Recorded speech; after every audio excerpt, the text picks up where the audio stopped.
So here's another educational segment that we've recorded just for you guys. Let's get closer to some signs and tracks. Let's get closer to nature. Let's come off the vehicle and learn something more. So as you can see, I'm kind of in a riverbed, and tigers prefer the path of least resistance. What is the path of least resistance? As it says, tigers prefer pagdundis. Pagdundis are kind of game trails. Tigers prefer kind of dry riverbeds, paths, roads. Those are the paths that tigers walk on. When they're walking, they are marking their territory as well. So there are a few ways that tigers mark their territory. One is when they're walking, they're spraying on different trees, they're spraying their urine, and that helps in other tigers knowing who this tiger is, what the age of the tiger is it a male or a female, what health condition this tiger might be in. All those messages are decoded. How they decode it? When the tiger comes, it kind of sniffs the tree, and then it does this snarling kind of a response, which is actually called a phlegm response. We're just going to show you that on the screen. What is happening is when the tiger is sniffing really hard, the air is flowing in and hitting its Jacobson's organ, and thereby the decoding of the message happens.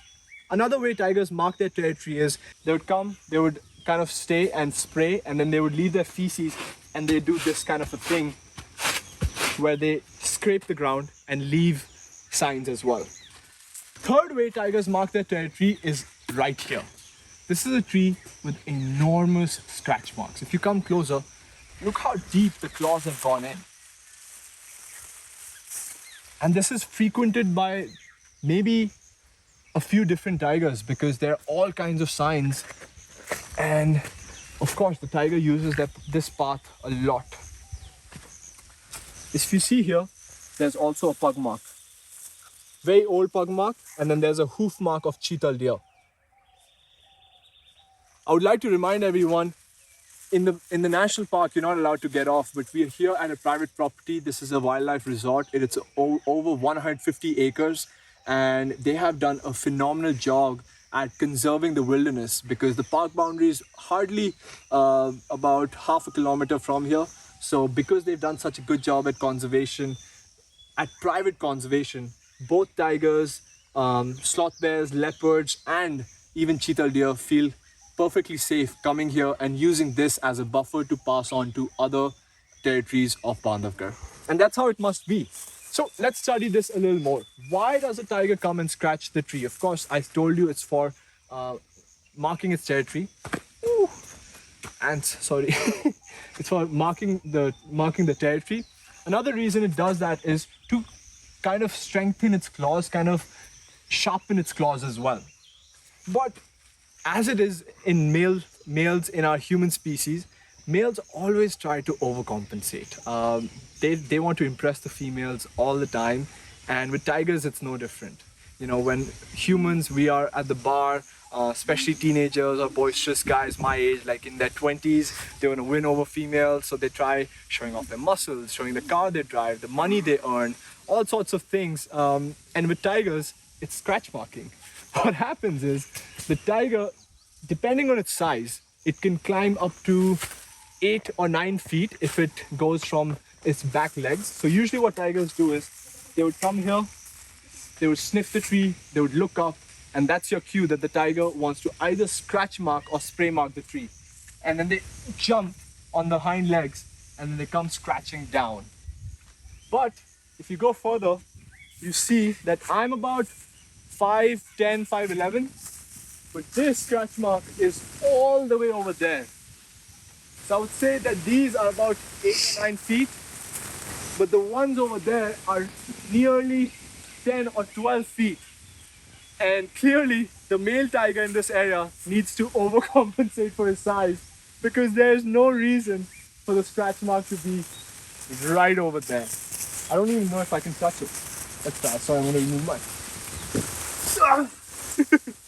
Nearly. But that is really cool. And then the tiger has kind of gone here, and then on this tree, which is an urgent tree, he has come back and scratch marked right here. I think on that tree, both male and female have scratch marked because usually males are the ones that would climb that high, females would not. Here it could be both. Maybe there are a couple males there. And then let's see. So the scratch marks are here as well. Watch the bamboo. Yep, on this side as well. And then I also see some scratch marks on that tree. So let's take a spin over there.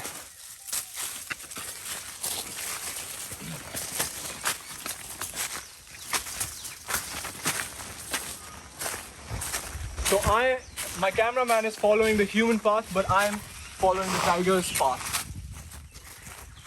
And I come here and I decide to come scratching down here as well. How cool is that? Those are the signs and activities that you look for, that you try understanding, try explaining to yourself and to others, and try decoding different messages. Another cool thing I want to show you guys is this is actually an urgent tree. We've talked about this in the series, this whitish bark appearance.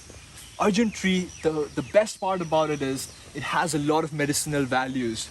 It is used to treat heart disease, and it only grows next to water sources. So this is a private water source. The lodge here has made a private water hole. As you can see, there's some construction in the background as well. They've made a water hole. And urgent trees grow next to water, kind of in a slope. So there's, of course, a dry riverbed over there and a water hole right here. Beautiful.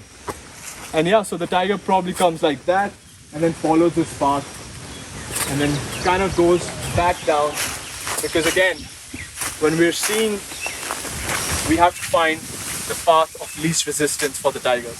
So either the tiger will walk this way, but then there's water over there, it can't jump on that side. Then probably go this way. And then off it goes. I hope you're enjoying these kind of small segments in between the safaris. Let's go back and see what else we can find.